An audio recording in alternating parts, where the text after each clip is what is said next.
Hello les amis, j'espère que vous allez bien. Donc aujourd'hui on va parler Brexit. Donc vu que c'est un sujet que je ne maîtrise pas très bien, j'ai demandé à mon meilleur ami ici présent Arnaud et Steve de participer à cette vidéo. Donc là on est équipé, on a thé, café, verre d'eau, donc on est bon. On est bien. On va essayer de garder cette vidéo assez short, que ce soit pas une vidéo trop chiante. Donc la situation c'est que ça fait 5 ans que je suis ici, ça fait 7 ans, plus de 7 ans que je suis ici. Et comme vous savez, il y a quelques années, le Brexit est arrivé. Donc qu'est-ce que le Brexit? Le Brexit c'est la décision du Royaume-Uni de quitter l'Union Européenne après un référendum, donc ce qui veut dire que les citoyens du Royaume-Uni ont eu le droit de voter pour ou rester ou quitter l'Europe. Voilà. Ce référendum a eu lieu... Non.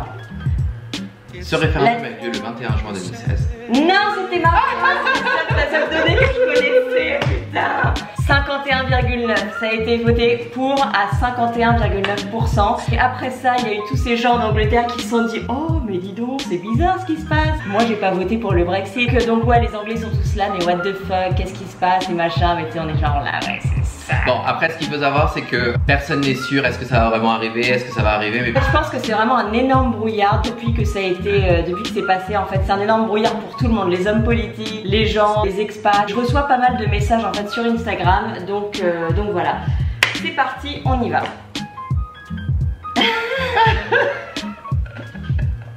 Alors la date c'était pas le 21 juin, c'était le 23 juin.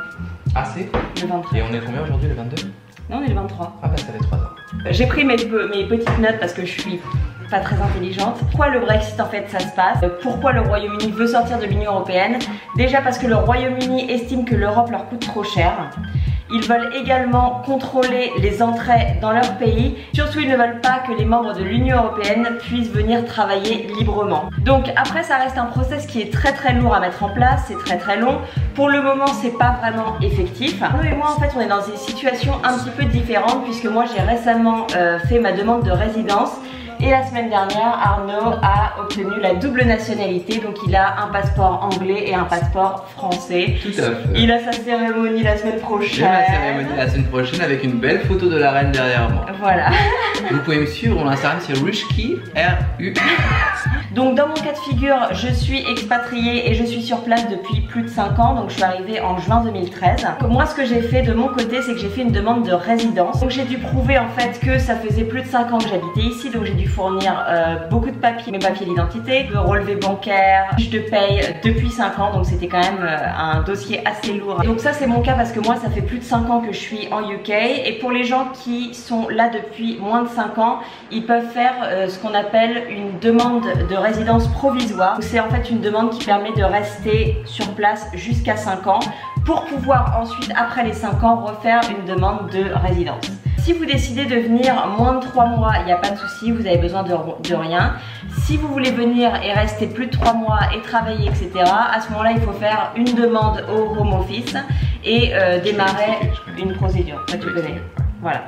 Donc voilà, ça c'était pour mon cas. Ensuite, vas-y Arnaud, explique tout ton truc de double nationalité. Pour moi, c'était un peu différent. Donc ça fait 7 ans que je suis là. J'ai fait ce qu'on appelle la demande de résidence de Permanent Residency. Donc ça veut dire qu'il prouve qu'on est au Royaume-Uni depuis 5 ans. Et ensuite, on doit attendre 1 an pour faire la demande de citizenship. Donc moi, j'ai demandé en fait à avoir la dual nationality. Donc je voulais 2 nationalités parce que je souhaite rester dans ce pays, je souhaite prendre part à la vie politique, j'ai envie de pouvoir acheter un bien. Enfin, et le problème, c'est qu'avec le Brexit, on ne sait pas trop ce qui va se passer, c'est un peu incertain. Est-ce qu'il y a des choses qui vont être favorisées à certains ou à d'autres? On n'est pas sûr. Il est préférable pour moi de faire la demande des 2 nationalités. Comme Anne l'a expliqué, le process a été un petit peu lourd. Donc grave lourd même. A été grave lourd, ça a pris du temps. Mais dans le cas où vous souhaitez en tout cas demander la double nationalité, il faut simplement, donc, comme elle l'a indiqué, prouver que ça fait 5 ans qu'on est ici. Et après 5 ans, en fait, il faut faire une demande donc, de citoyenneté qui inclut donc de passer un test de connaissances. Donc c'est un QCM de 20 ou 30 questions. Qu'est-ce que ça veut dire? C'était pas spécialement dur en soi. J'avoue, il y a un livre à lire. J'ai lu le livre. C'est un livre à lire. C'est un livre qui vraiment récapitule toutes les questions qui peuvent être posées. Et voilà. C'est quoi le nom du livre? Life in the UK. Test Life in the UK. Je mettrai le lien en bio. Voilà. Et donc je vous conseille vraiment de lire le livre parce que sinon vous êtes sûr de pas réussir. Donc lisez le livre. Ça reste très intéressant pour la partie historique, politique, parce qu'il y a des choses qu'après 5 ans je ne connaissais pas du tout et maintenant j'ai l'air moins con, j'ai le droit de le dire. Oui. Voilà. Vous pouvez faire des tests en ligne, juste pour vous entraîner. J'ai également passé un test à l'oral de 10 minutes de discussion. Donc faut faire les deux, c'est ça? Voilà. Alors attention, Jeanne, lorsque vous faites la demande, on vous indique de le faire. Mais lorsqu'on vous demande d'envoyer des documents, on ne vous demande pas de prouver que vous avez passé ce test oral. Donc ce qui veut dire que si vous voulez faire une économie de 150 pounds, vous n'êtes pas spécialement obligé de prouver que vous l'avez fait. En tout cas, ça n'a pas été demandé. C'est un peu gênant. C'est bien qu'il dit ça ou pas? Comme tu veux. Moi je te dis juste c'est son expérience. C'est mon expérience. Si vous voulez pas prendre de risques, faites-le parce que peut-être que l'État, en tout cas peut-être que le ministère de l'Intérieur vérifie si on a passé ce test, mais en tout cas ça ne fait pas partie des certificats à envoyer. C'est tout ce que j'ai à dire. Quand vous avez passé ces deux tests-là, donc écrit et oral, ensuite vous devez simplement envoyer les résultats, envoyer des photos, des documents qui prouvent donc vous avez bien en fait vécu encore au Royaume-Uni entre l'année 5 et l'année 6. J'ai déjà prouvé que j'ai vécu 5 ans, mais ensuite il faut montrer qu'on a vécu ici pendant 12 mois.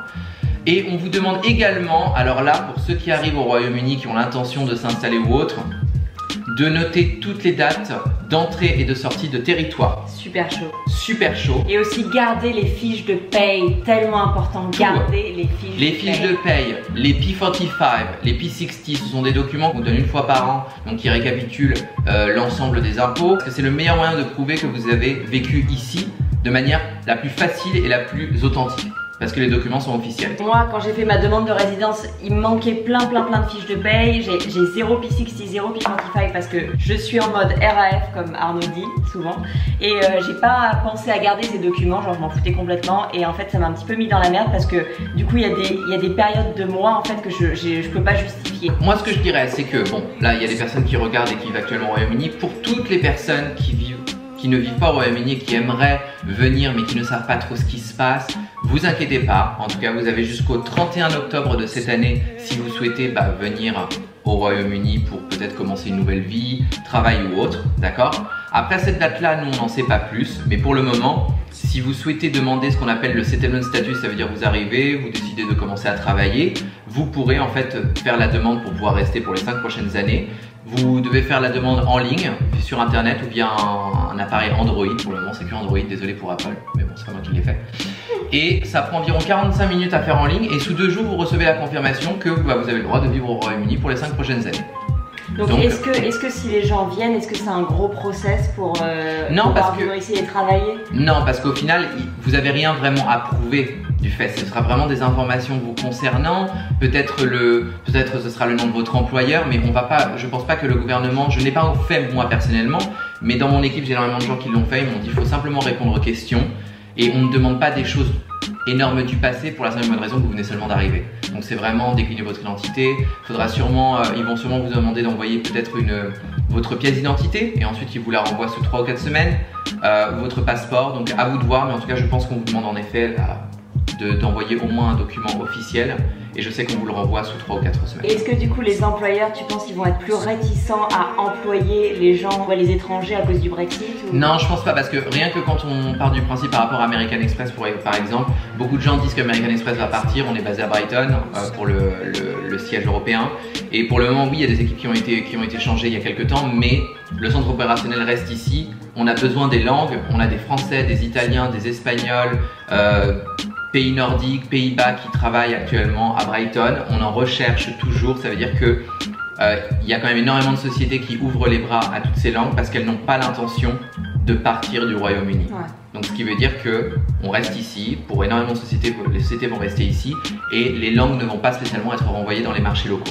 Donc actuellement à Brighton on recherche énormément de Français par exemple et même à Londres. Et toi parce que tu étais team leader, est-ce que pour tes employés, est-ce qu'il y avait un truc qui allait changer dans le process? Est-ce qu'ils allaient devoir fournir des papiers? Rien du tout, ils ont simplement à postuler via le site, il n'y a rien qui change en fait. Non mais je veux dire les gens qui étaient déjà employés pour toi.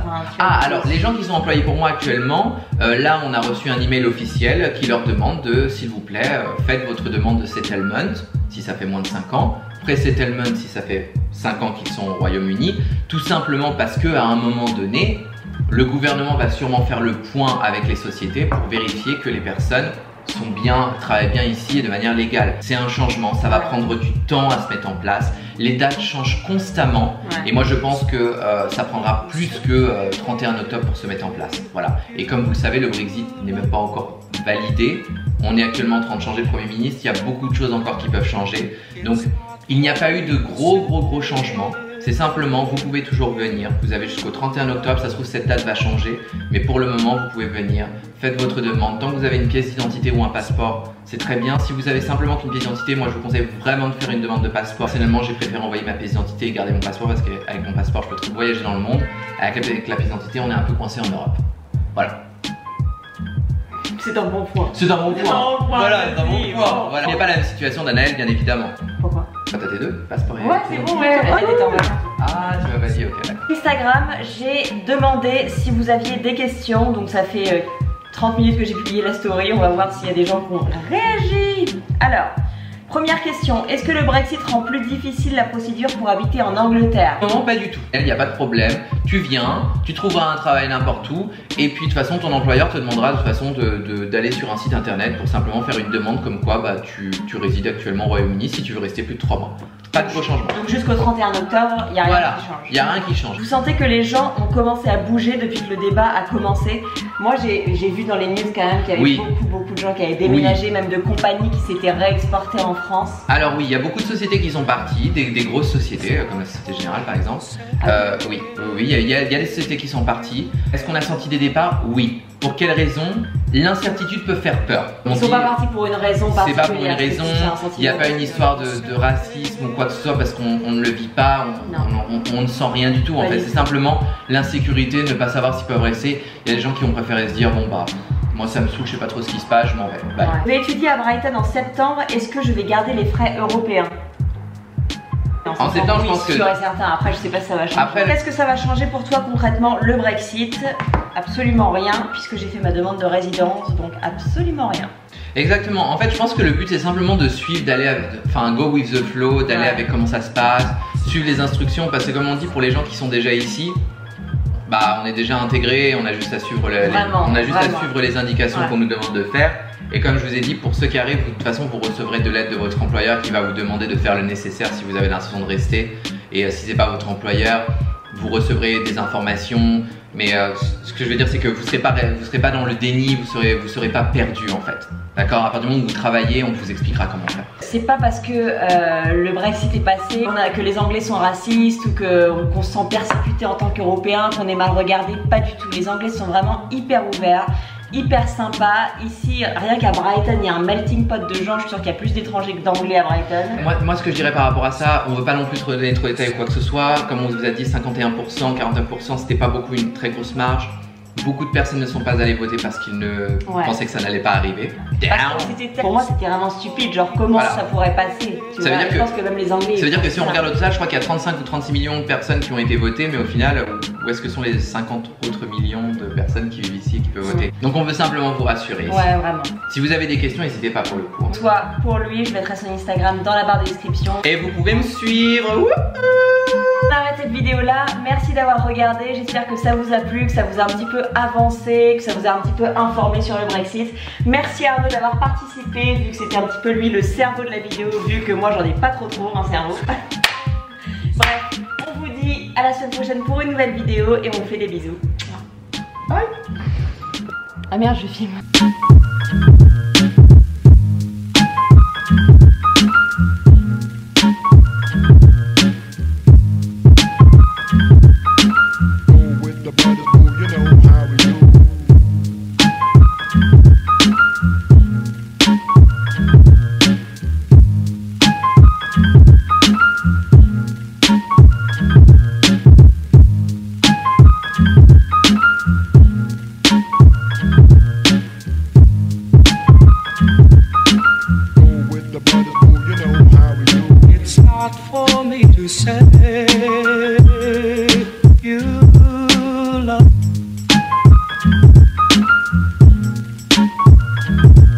It's not for me to say you love.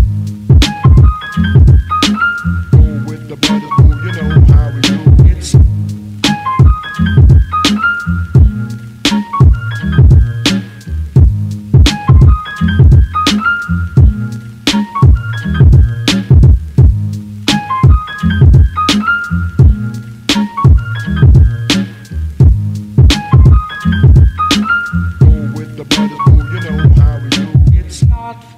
me to say.